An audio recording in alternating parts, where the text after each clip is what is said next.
So what'd you think of that 155 dB? Oh my goodness, you can feel it. Jeez. I just remember the days of my, like, SPL days in car audio, and you feel everything. Go!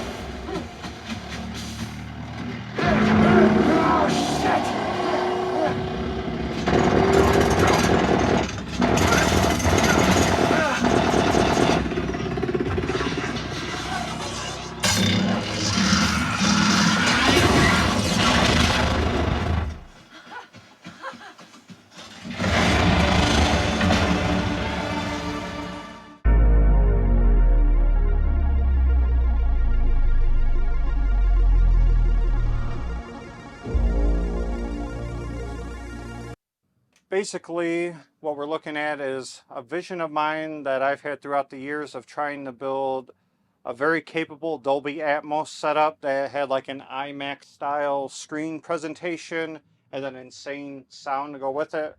Long time ago, car audio guy, got into bass, then got into home audio more heavy. I always wanted to build up a system something like this. And I've worked my way up, and now I finally feel like I'm at the stage of what I've always envisioned. Just takes a lot of work, a lot of planning, and money, of course. So I built, in my mind, what I think is an extreme IMAX on steroids type setup. So we got about a 70-degree viewing angle, and then it's filled with the new line of RTJ speakers, which I'll start with the elephant in the room. Most people think I'm insane for having this as a side surround, and they're probably right. But what this is a new RTJ 24-inch 4,000 watt subwoofer, followed by the new RTJ 212 active speaker. No passive crossover or anything, rack mount amp with DSP and everything built in, and then another 24-inch RTJ subwoofer. The bad part about this room is the screen is what's behind it. It's filled with those speakers. I have a left, center, and right.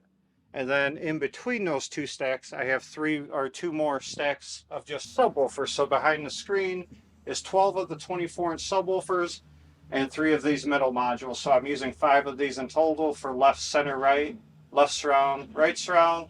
And in this room, total of 24-inch subs. I have 8 as near field. Shooting a picture is Epson QL7000. That's absolutely been blowing us away. Has tremendous light output. And we're only shooting like 9.5 feet. I was able to get a short throw lens to fix on. You get a few different lens options when you get one. And we're shooting it on a 165-inch diagonal Seymour Excellence acoustic transparent screen. And it fills up the picture beautifully, and I love it. I was actually a little worried when we first did it of how close we were going to be. 70-degree viewing angle is extreme, but after watching a couple of movies, we absolutely love it. All the calibration in the room for the audio side was done by myself through a couple mini DSPs, and you can see what powers everything in here. This is most of the amps. So these 5 amps up here are what comes with the new RTJ 212s. They feed 2,000 watts to the 12-inch drivers, 400 to the mid-range, 400 to the tweeter, and then these amps, there's 12 2-channel 8,000 watt amps to power the 24 subwoofers, 4,000 watts each. A couple mini DSPs for subwoofer control, Anthem AVM 70 for processing. Speaking of the Atmos and surrounds, now typically when you do a full build, you would use all the same speakers all the way around. Obviously, you see the size of the room, I couldn't do that. So the next best option for me was to stay with the same family, but go to the JTR side and do the 110 slanted surrounds for good surrounds. And then I use their in-wall 110s. I use them as in ceiling, even though they suggested they're not made for that, but they work out great for Atmos. I think they just don't want one falling on your head. So these are all screwed into studs, all plywood ceiling. This whole room, concrete walls, double plywood ceiling, triple plywood front wall, all tongue and groove, painted with Duratex to help strengthen the room. All the panels in here, all GIK, scatter panels on the back, bass traps on the back, and then some cloud panels and side reflection panels.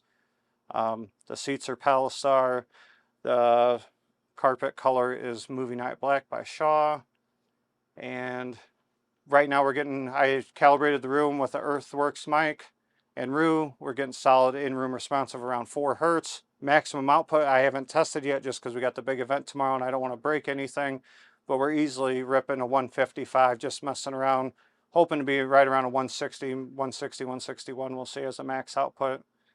I know you asked me earlier, what would I do differently? Oh, one other thing I did too, because people ask always about electrical, I did run 19 dedicated circuits off of a separate sub panel in this room.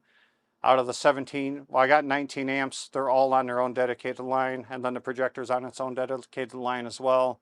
Every hater that has actually taken my invitation of just, hey, come out and hang out for an hour or two, has offered me an apology, at least. I like I was telling Chris, you got it, for the amount of time and money it takes to build this, which he's well aware of, is, it has to turn out good or you wouldn't do it. I certainly wouldn't be inviting these guys over to my house if it sucked, and we're our own worst critics. So if I didn't think it was good, these guys would not be in my house right now. Well, all right, guys, that's going to wrap it up from Chicagoland out here. Big thanks to Scott for inviting us out to his home.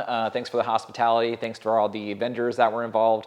Jeff Romanian from JTR, Chris Seymour from Seymour Screen Excellence. Even Epson was in the house. You guys want links to this stuff, we'll leave them down in the description. Thanks so much. We'll see you next time. Making me feel weird.